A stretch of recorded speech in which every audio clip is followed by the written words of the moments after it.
Assalamualaikum warahmatullahi wabarakatuh. Bismillah, alhamdulillah, salatu wassalamu ala rasulillah sayyidina maulana Muhammad ibn Abdullah wa ala alihi wa sahbihi wa mawala. Berkaitan dengan istinja tadi, hal yang paling harus kita pahami kenapa di fikih itu dibahas. Di semua kitab fikih pasti ada istinjanya kan. Pasti ada bab tata cara beristinja, karena istinja itu hukumnya wajib. Istinja dari setiap hal yang najis itu hukumnya wajib, sehingga kita harus paham bahwa ketika kita sudah melaksanakan istinja, itu artinya kita sudah melaksanakan kewajiban. Itu pahalanya, pahala kewajiban. Sama dengan kita selesai melaksanakan sholat, pahalanya besar juga karena kewajiban. Lebih-lebih pas kita mau sholat yang ada keterkaitan sholat harus suci, yakni tubuh kita kan. Itu kenapa kemudian belajar istinja itu sangat penting. Kadang kita kan meremehkan, cuma ngaki-ngaki lah, gitu meremehkan. Akhirnya kencing, kita ndak istinja gitu. Berarti ndak istinja itu ya ndak melakukan kewajiban, meninggalkan kewajiban. Artinya selagi kita masih bisa istinja, ya wajib istinja, kecuali memang ndak bisa. Dan ternyata di dalam istinja tidak hanya melulu pakai air kan, pakai hal-hal yang keras, kasar, padat, kemudian bisa menghilangkan najis. Tetimun me selelok sempat entar ke WC pasar buring, pas aku merok di budina atau kios, ketinggal let polet aki kan koro apinda kenangan. Jadi David takut gelernas kan. Itu. Takut lecet itu. Aji sering dulu, terlari Aji itu.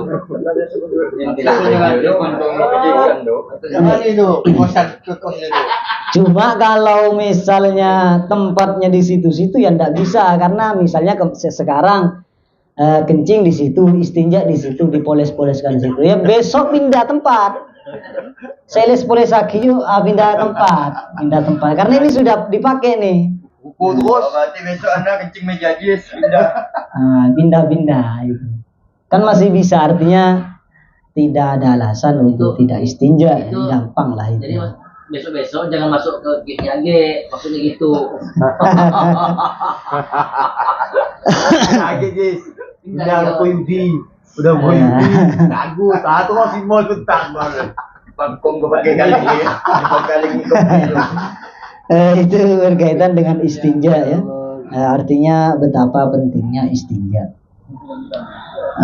Fikih itu apa ya? Orang udah pakai pawang 18 masih masukkan ke kicing apa pawang? Apes ya? Apes pawang. Istinja itu fikih ya. Ilmu yang paling utama lah setelah keimanan.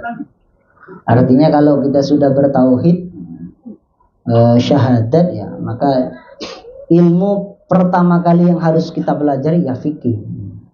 Bukan tasawuf, bukan ilmu apa-apalah. Ilmu fikih yang berkaitan dengan keseharian kita itu yang paling wajib. Cuma kadang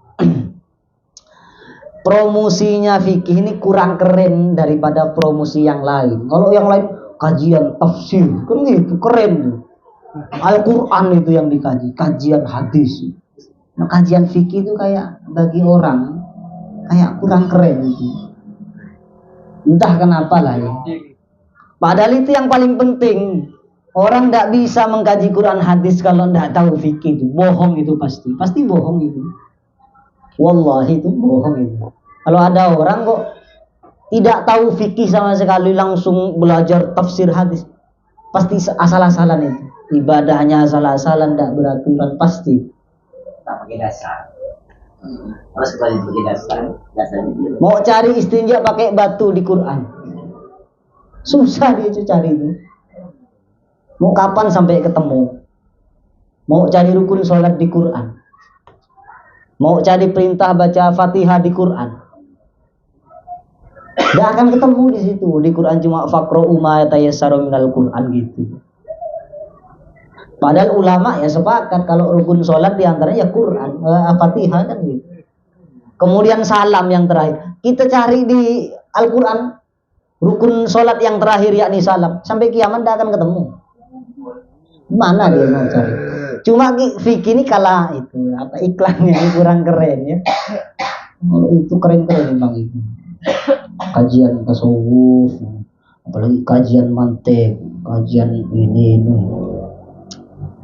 Padahal yang paling penting ya itu. Semua ulama pasti sepakat bahwa ilmu yang pertama kali harus dipelajari setelah kita bersyahadat, setelah kita balik, ya maka ilmu fikih, ilmu keseharian ibadah kita itu yang paling utama. Cuma yang kalah promosi ya. Iklannya kalah. Di pasar Puring ada yang pakai ilmu marifat. Itu kan kalau kajian tentang makrifat keren. Cara-cara untuk mendekat dan mengenal Allah. Wah, kayaknya asik gitu kan. Orang yang tidak punya dasar itu pasti akan kepincut tuh, pingin ikut. Kalau sudah judulnya cara cepat untuk sampai kepada Allah. Cara cepat untuk makrifat kepada Allah. Makin ada satu. Ada kawan kita satu. Cuma ya kita yang ini fungsinya majelis kita ya diantaranya itu. Artinya kita memberitahu itu. Namanya promosi ya, orang tuh semakin tidak laku, promosinya semakin keren. Pasti begitu. Sesuatu yang susah laku, promosinya semakin keren, semakin dipercantik. Dia mau cari-cari bagaimana ngiklankan itu sehingga mempromosikan itu sehingga laku. Sesuatu yang sudah laku tidak ada promonya, tidak ada promosinya. Sudah laris, ngapain juga repot-repot mau promosi. Itu artinya sesuatu yang gencar dipromosikan dan nampaknya keren itu pasti tidak laku. Itu cuma trik bagaimana kemudian menarik peminat orang agar laku. Mana rokok Surya itu sering muncul di TV? Jarang. Yang muncul rokok-rokok yang memang susah laku. Laku dia dilakal. Yang dibawa sales tuh, rokok-rokoknya. Rokok itu semuanya dipromosikan. Ini rokoknya baru, rokoknya bagus, nyaman, harganya murah. Itu promosi. Surya tuh nggak ada promosinya, tapi naik terus. Ya orang beli terus. Itulah fikih itu. Itulah fikih.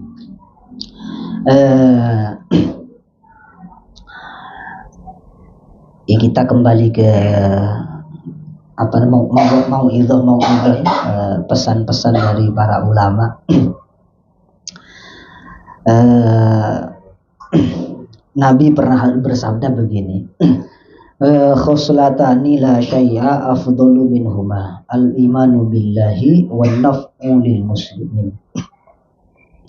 Bahwa tidak ada sesuatu yang paling utama daripada iman, kemudian memberikan kemanfaatan bagi orang lain.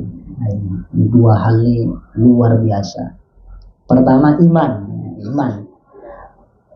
tidak ada yang menyaksikan kalau iman adalah hal yang paling utama dan daripada yang lain. Karena Nabi juga pernah bersabda, la yakhruju minan nari man kana fi qalbihi mithqala habbatin min khardalin minal iman atau min iman.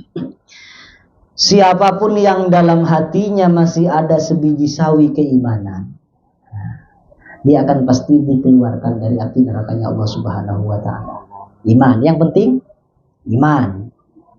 Ini semakna dengan kalimat mangkana akhiru kalami la ilaha illallah dakhalal jannah. Orang yang di akhir hayatnya kalimat yang terucap dari mulutnya adalah kalimat la ilaha illallah, masuk surga. Kenapa? Karena kalimat la ilaha illallah adalah keimanan itu sendiri. Orang kalau tidak iman tidak bisa ngomong la ilaha illallah di akhir hayat. Kalau masih dah di akhir hayatnya orang-orang musyrik juga bisa ngomong la ilaha illallah. Tapi di akhir ajalnya orang yang bisa mengucapkan kalimat la ilaha illallah hanya orang yang punya iman. Meskipun sebiji sawi. Dan itu akan menjadi kunci selamat. Meskipun ya akan digodok dulu nanti ya. Dibersihkan dulu, disikat dulu, kasih deterjen dulu ya. Dicuci dulu, kalau sudah bersih diangkat. Itu yang pertama. Yang kedua adalah memberikan kemanfaatan bagi orang lain. Nah ini baik bil maqol dengan ucapan nasihat-nasihat, awa bil mal dengan harta ya, dengan kekayaan yang kita punya, harta yang kita miliki, aw bil jah atau dengan pangkat yang punya jabatan, menolong orang-orang yang memang patut untuk ditolong. Ini penting nih.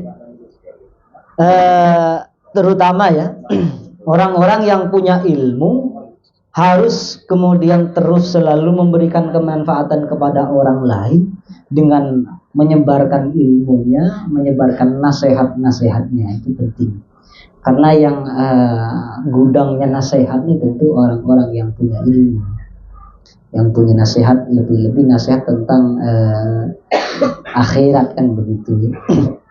Kalau nasihat tentang dunia orang banyak yang tahu, tapi kalau nasihat tentang akhirat, tentang kehidupan setelahnya, itu hanya orang-orang yang berilmu yang tahu.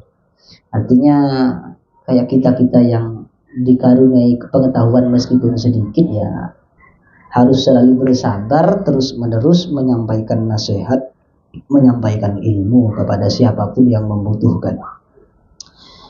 Kemudian kita yang punya harta, punya kelebihan, kita harus selalu berusaha untuk memberikan kemanfaatan kepada orang lain. Kita tidak boleh juga egois gitu ya. Egois hanya memperdulikan diri sendiri. Semampunya, semua orang bisa memberikan manfaat semampunya. Semampunya lah. Yang punya sedikit ya lebihnya sedikit, berarti sedikit juga kan begitu. Cuma Allah itu tidak melihat nominalnya. Itu yang penting. Bagi orang yang kaya raya, 1 juta itu kecil. Orang misal yang penghasilannya tiap bulan itu sampai 100 juta, 1 juta itu kecil sekali. Tapi bagi orang yang punya penghasilan 2 juta, 50 ribu itu besar sekali. Artinya bisa jadi nominalnya lebih besar daripada orang yang kaya. Lebih besar punya orang yang kaya, yang misalnya bersedekah atau berinfak kepada siapapun yang membutuhkan, tapi di sisi Allah pahalanya bisa lebih bernilai orang yang menyumbangkan 50 dari kekayaannya, karena itu bagi dia adalah harta yang penting. Harta yang penting. Nah itu.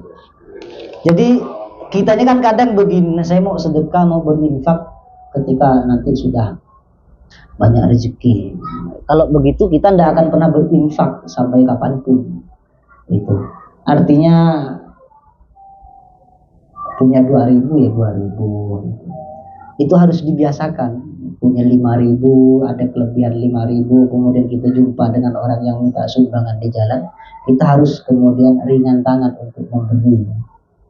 Jangan kemudian tinggal 100 nanti kasih 5.000. Nantilah kalau ada rezeki lain. Kalau ada, kalau tidak ada tidak pernah ngasih. Itu saya ini tahadus bin nikmah saja. Semua kawan-kawan juga tahu kalau saya di pasar seperti apa ya. Kadang seminggu masuk 3 kali, 4 kali, sisanya tidak kerja kan.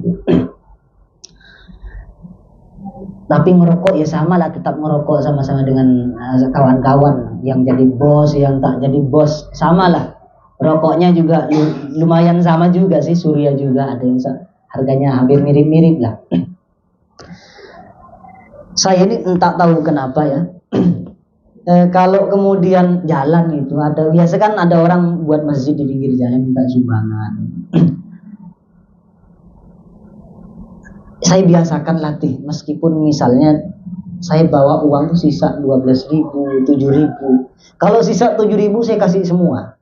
Kalau sisa 20.000 saya sisakan 10.000. Kalau begitu, dilatih begitulah. latihan. Awalnya saya berat sekali tuh.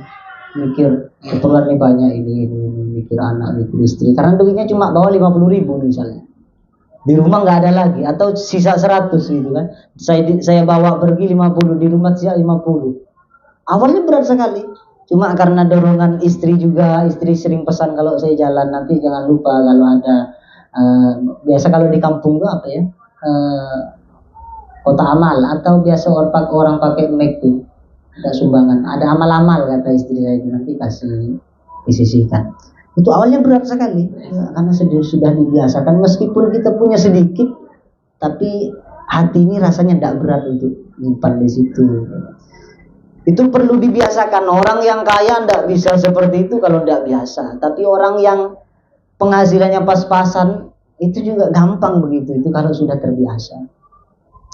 Karena sesuatu yang kekal hakikatnya harta itu yang kita infakkan di jalan Allah, itu yang kita sedekahkan itu yang kekal, yang kita pegang, yang kita makan itu yang tak kekal, itu yang akan habis. Yang asli tabungan kita dunia menjadi tabungan akhirat itu ya dunia kita atau harta kita yang kita sisipkan meskipun sedikit untuk hal-hal yang bermanfaat. Misalnya ada orang yang membutuhkan, kemudian untuk bangunan masjid, musola apa. Minimal andaikan kita tidak bisa nyumbang 1 sak semen, mungkinlah kita ada urun lampu 5.000 yang menerangi masjid. Itu luar biasa. Kata kiai saya dulu, muntro padeng pagi kuburna sering AC bersih masjid. Nah itu. Muntro padeng pagi kuburna kalau kuburannya pingin terang, biasakan bersih-bersih masjid, membuat lampu mati masjid, melihakin, nah itu yang begitu tuh. Mungkin kita tidak bisa karena lampu masjid itu besar-besar mahal, tapi dengan kita nyumbang 5.000, 10.000, mungkin kita ada urun kan di situ 50.000, 10.000, itu luar biasa. Kalau bersedekah kepada orang yang jelas itu. Nah itu kalau jelas-jelas harta yang kita sedekahkan itu akan digunakan di lain atau di jalan yang tidak diridhoi, tidak boleh. Itu namanya kita bantu dia untuk maksiat. Haram hukumnya itu. Kita kena juga. Misalnya ada orang jelas-jelas mau ngobat. Misalnya nih mau ngobat. Kemudian pinjam duitnya. Buat apa? Beli sabu. Dikasih. Nah, kita yang nggak ikut nyambung kena dosanya sama dengan dia. Persis itu sama. Atau pinjam duitnya 50.000, mau kemana? Mau ketemuan sama cewek di kafe, sama lah itu dapat juga itu dosanya. Andaikan tidak dikasih 5.000, tidak dikasih 50, tidak dikasih pinjam, mungkin dia tidak berangkat. Tapi dengan dikasih, kita sudah menjadi perantara dia bermaksiat kepada Allah. Sama di anak alal maksiat, sama persis. Sama persis, tidak ada bedanya. Penting loh. Kita kan kadang tidak enak karena tempat loh. Neraka tuh tidak ada istilahnya begitu loh. Ingat bro, panas neraka ini ya. Jangan kemudian merasa tidak enak kawan loh. Dengan sampean tidak ngasih begitu, sampean sudah bantu kawan hakikatnya. Dia tidak semakin banyak dosanya. Itu yang kadang kita ini karena sudah kadung dekat, kita tidak sadar bahwa dengan kita tidak ngasih, dengan tujuan niat kita agar dia tidak bermaksiat, kita sudah bantu dia. Kita dapat pahala juga. Itu juga bentuk bagian dari dakwah kita, dari ajakan kita agar dia berhenti dari kebaikan, dari kejelekan sedikit demi sedikit. Jangan kemudian orang dakwah itu hanya yang pegang mic kayak saya, enggak. Yang pegang mic kayak saya ini kadang niatnya cuma cari amplop, ada juga yang begitu. Yang kadang cuma duduk di warung kopi kemudian ada kawan minta solusi, itu juga dakwah. Kayak ini, depan pinjam duit, mau on misalnya, tidak dikasih, padahal ada. Kayak seperti di pasar-pasar itu biasanya minta sumbangan untuk masjid.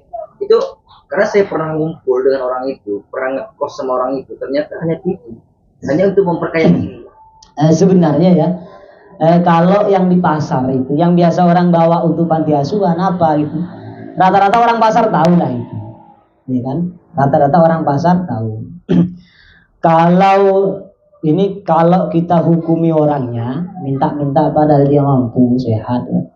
Cuma malas bekerja, hukumnya haram minta-minta begitu. Hukum minta-mintanya itu haram. Cuma kemudian kita mau ngasih enggak, itu tergantung kita. Yang jelas-jelas itu meskipun caranya dia nipu, tapi yang jelas kita kan enggak tahu itu mau, yang dalam pikiran kita pasti untuk makan kan gitu, bukan untuk memperkaya, bukan untuk makan. Iya, artinya tidak digunakan untuk hal-hal yang maksiat lah gitu intinya kan. Oh, kerja. Intinya begitu. Artinya kalau kita hukum memberi ini, kita lihat dia mau pakai apa. Kalau misalnya kita tidak tahu alat dia mau pakai apa, berarti hukum memberinya boleh. Tapi kalau jelas-jelas kita tahu dia mau pakai untuk apa, kalau kebaikan maka sangat dianjurkan. Kalau kejelekan kita tidak boleh ikut nimbrung di situ. Kita kalau ngasih berarti kita urun juga di situ, urunan itu. Kita ikut urun di situ. Kita kena juga. Nah, ini sekali lagi ini penting ya bagi kita ini kawan-kawan nih. Karena sudah merasa sangat dekatnya sampai kayak saudara dia butuh, meskipun untuk dipakai hal-hal yang sifatnya melanggar syariat kita kasih karena kita merasa tidak nyaman. Orang tua dengan anak kalau jelas itu mau dipakai untuk hal-hal yang tidak boleh, ya tidak boleh kita kasih meskipun orang tua, sama hukumnya, apalagi cuma kawan atau kawan dekat. Orang tua pun sama tidak bisa, tidak boleh. Nah itu itu namanya an-naf'ulil muslimin. Nah, bagaimana caranya kemudian kita memberikan kemanfaatan bagi orang lain. Tentu dalam tanda kutip kemanfaatan ini yang kemudian tidak disalahgunakan oleh orang yang kita bantu. Nah itu, sehingga kita harus pinter-pinter. Kalau di pasar biasa orang minta yang mohon maaf ada kekurangan ya, cacat gitu kan, 2000 gitu. Itu juga termasuk an-naf'ulil muslimin. Bahkan Nabi pernah bersabda begini, man asbaha la yanwi dzulma ala ahadin ghufira lahu ma jana. Orang yang ketika bangun tidur subuh-subuh, ketika matanya dibuka, kemudian dia tidak ada niatan untuk menggolimi orang lain, itu dosanya diampuni oleh Allah. Nah, sederhana begitu tapi efeknya luar biasa. Kalau misalnya dia bangun tidur, kemudian yanwi nusratal madlum wa qada hajatil muslim, kanat lahu ka ajri hajjatin mabruratin.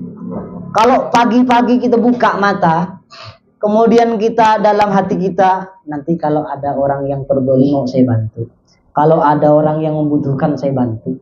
Ini pahalanya, niat saja nih, yang niat begini nih, pahalanya seperti haji yang mabrur loh, pahalanya. Ini keistimewaan umat Nabi Muhammad SAW. Amalnya sedikit, pahalanya luar biasa. Cuma niat itu tak pakai modal. Tak pakai modal, ke WC masih pakai modal 2000, kalau kencing 1000. Ini bangun tidur cuma buka mata, langsung dalam hati kita, ya Allah, andaikan nanti saya ingin membantu orang-orang yang membutuhkan jika saya mampu. Kalau niatnya dibohong kita. Apanya? Niatnya dibohong, waktu kita ada niat di rumah ingin membantu orang yang butuh, tapi ketemu saya nggak ada ya. Itu bohong. Yang tahu kebenaran niat tuh hanya Allah. Ya tentu niat tuh tentu yang diganjar ya yang niat betul-betul niat, bukan tipuan ya. Bukan tipuan. Kalau sama manusia mungkin kita bisa nipu, tapi kalau sama Allah ya kita tidak bisa nipu itu. Cuma kadang memang begitu. Orang nih niatnya sudah tulus tapi pas berhadapan tidak jadi, itu beda lagi. Tetap akan dapat pahala. Itu niat itu sendiri sudah ibadah gitu. Niatnya sendiri itu sudah ibadah. Beda dengan mengerjakan niatnya. Niat sudah ibadah. Kalau kita kemudian merealisasikan niat, itu ibadah yang lain. Maka niat itu penting. Kita harus sering-sering banyak berniat. Banyak niat tuh semuanya lah. Banyak niat. Ini kita kalau dalam hati, ya Allah, munko soki, itu tidak apa niat begitu. Kalau saya kaya, saya bantu yang keluarga-keluarga yang kekurangan. Saya bantu tetangga-tetangga yang kekurangan. Itu pahalanya besar meskipun kita belum kaya. Itu pahalanya persis seperti orang kaya. Pahalanya loh, meskipun duitnya beda. Nah, ya minimal kalau kita tidak kaya harta kan kaya pahala gitu. Daripada nanti di dunia kita sengsara, di akhirat juga sengsara kan. Itu namanya orang yang rugi 2 kali kan. Nih kalau di dunia ndak bisa nyaman, di akhirat minimal nyaman. Begitu. Wong sengsara di dunia ndak ada masanya kan. Paling lama ya 70 tahun lah. Sekarang sudah hampir 30. Kalau saya berarti andaikan 70 tahun wafat, 40 tahun lagi sudah habis itu. Kesengsaraan ketidaknyamanan di dunia sudah berhenti. Kalau kemudian di akhirat kita ndak punya tabungan apa-apa kan, itu malah yang tidak ada batasnya itu. Sengsara sepanjang masa ya di situ. Kalau kita merasa jualan kok dari awal buka sampai sekarang kayak tidak pernah untung. Untung sekarang besok rugi, untung sekarang besok terus begitu. Tidak apa-apa, dijalani aja. Itu ada masanya juga kan? Ada masanya, itu ada masanya. Jangan gimana bisa bangkrut dikit. Jangan dulu kan. Bisa bangkrut dikit. Kalau kemudian kita terus begitu ya, itu namanya kita ndak pernah ada peningkatan dalam dunia perdagangan. Tentu kan kita tahu nih. Berarti mundur dulu lah. Iya, berarti ndak cocok tangannya di situ. Cari tangan-tangan yang lain jadi parkir gitu. Kalau parkir itu ndak ada ruginya. Bukan parkir. Ada ruginya memang iya. Lain lah ceramah nih bahasa mungkin nampin dah. Mana bahasa aja. Sebab kuning hari.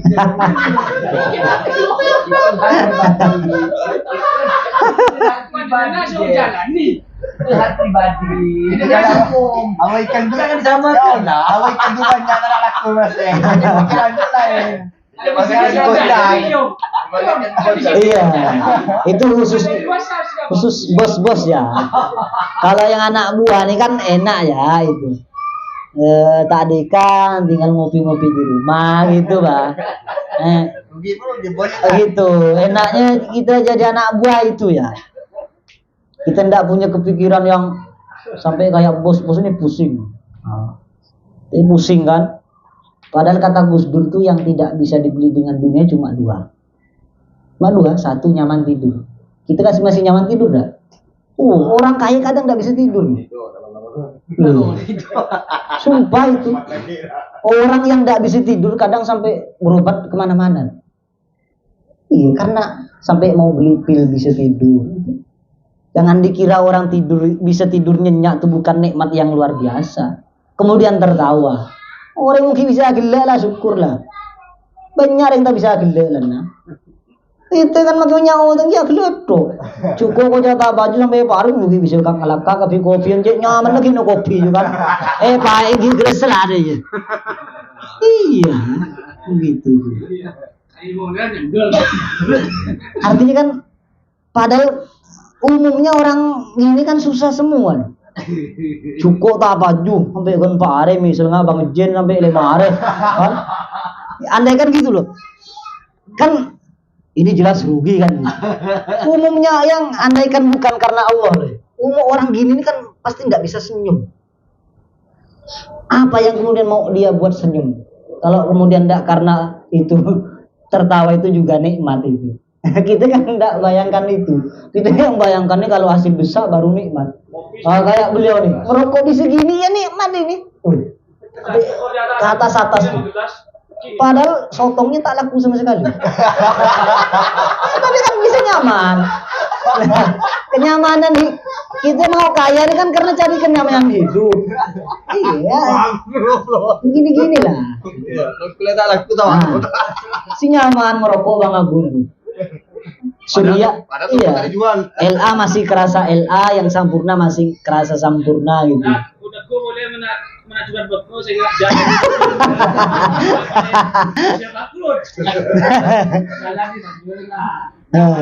Karena itu sudah terlanjur Bang Jen itu. Iya, saya perhatikan kayak tidak ada peningkatannya gitu. Dunia perdagangan nih. Tidak tahu ya karena mungkin salah pesan kali ya. Karena saya kabarnya itu pesan seraga aja kok datang 2 peti gitu. Nah, itu kaget juga ya. Nah, itu mungkin ini yang bisa saya sampaikan.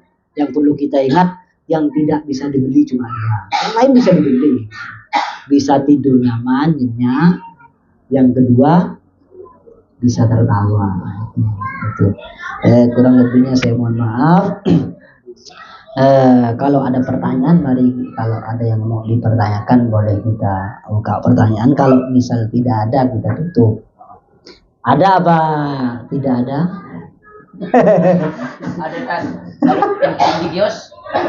Kencing di kios boleh. Asal tidak dilarang sama yang punya ya.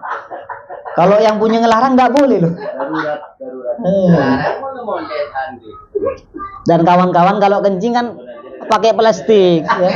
Pakai plastik. Kalau sekarang pakai plastik dulu kencing saya kencing ya. Tapi jenjangnya gede. Mantap dia. Setengah bulan ya gede. Sidik mah. Bulan. Nikmat itu. Luar biasa loh. Masalah enggak masalah. Kita bisa mati besok atau lusa kan, ikan tak habis mati kan tak ada tagihan, sudah meninggal kan aman Mbak, tinggal dijalani ya. Tak mungkin bos keng nagih kering tuan gitu ring anu cukup. Jendak beda mas tanya hubungan. Hubungan. Abdullah.